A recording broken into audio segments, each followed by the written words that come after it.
Hey guys, how you doing?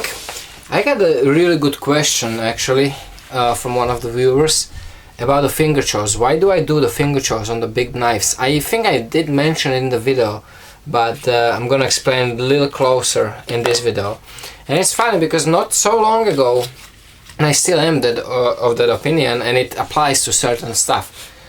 Finger choil on most knives, if you're not talking the big knives, are useless, you know.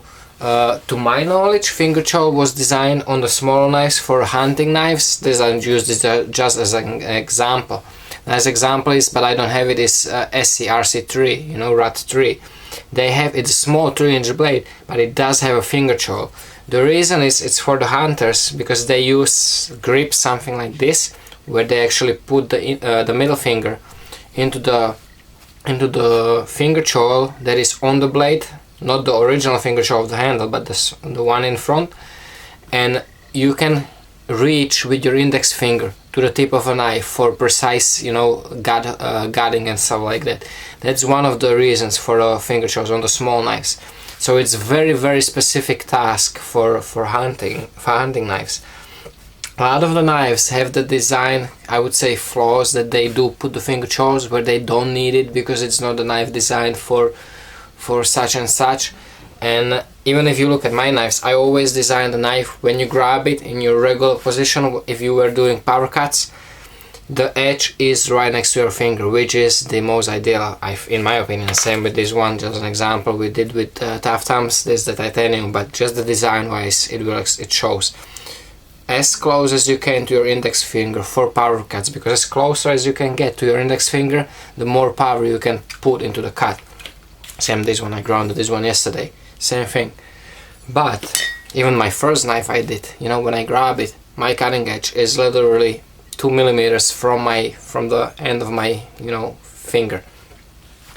One bad thing, for example, on some other production stuff, is because of the production and the design and stuff like that. For example, this one, you see, the cutting edge actually starts almost half an inch from my finger. So I actually lose already physical advantage in the cuts. So if this knife would be moved somehow, you know, a little closer to the edge, I would be actually able to do smaller, precise power cuts much more efficiently than it is now. The thing with the knives, some would say, yeah, this is a big knife and it doesn't have a finger choil. They didn't do the regular finger choil here, right? The in the blade finger choil. So why I did them? Well, the reason is that the balance of the blades is very different. I think the best will be show it on this part. You see, they are very similar size knives, also very similar weight wise, you know, when you're talking weight. But the BK2 balance is where BK2 balance is about inch from my index finger in the regular grip. Balance of my Spartan is also about inch and a half from my, yeah, about this, just a little bit further in. But there's more weight in the front.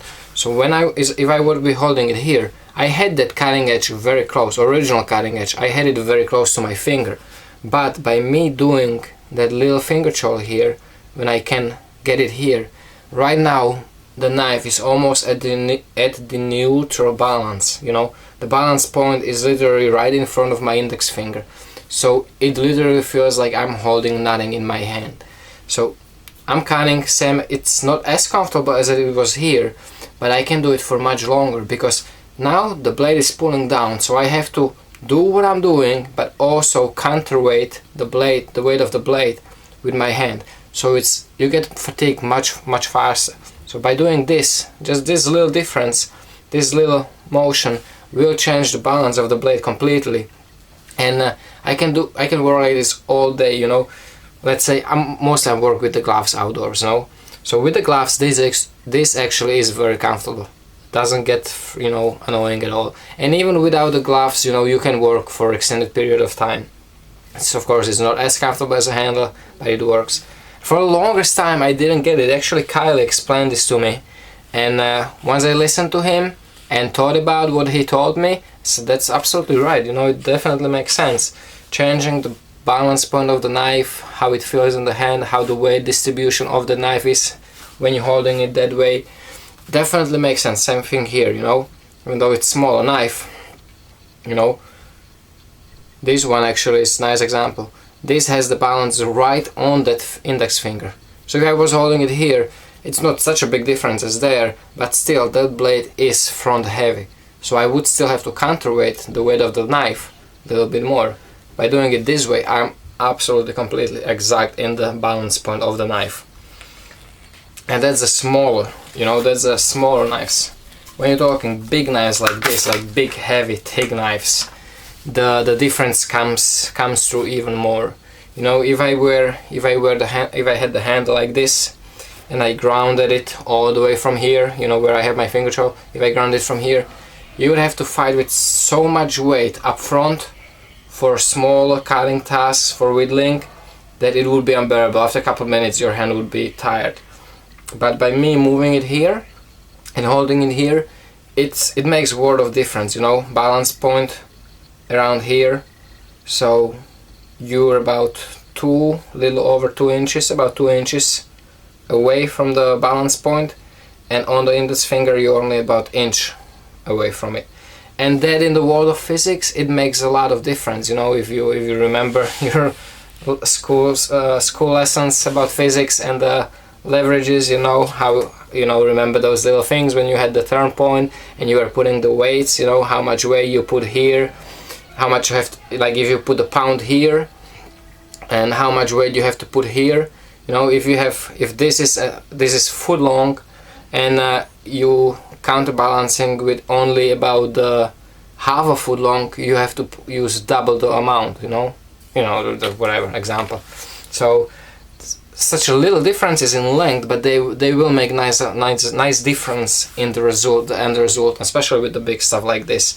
And you know, really on a big knife like this, you don't have to be concerned about losing the blade length and stuff like that. On the small knives, yeah, on the small knives I don't like to use it, because if I have 3.5 inches of blade, I really don't want to waste the half inch of the blade length for a finger choil. I think that's pointless. But on the big stuff, definitely good stuff. Definitely a very good feature of the knife, or, you know, design feature.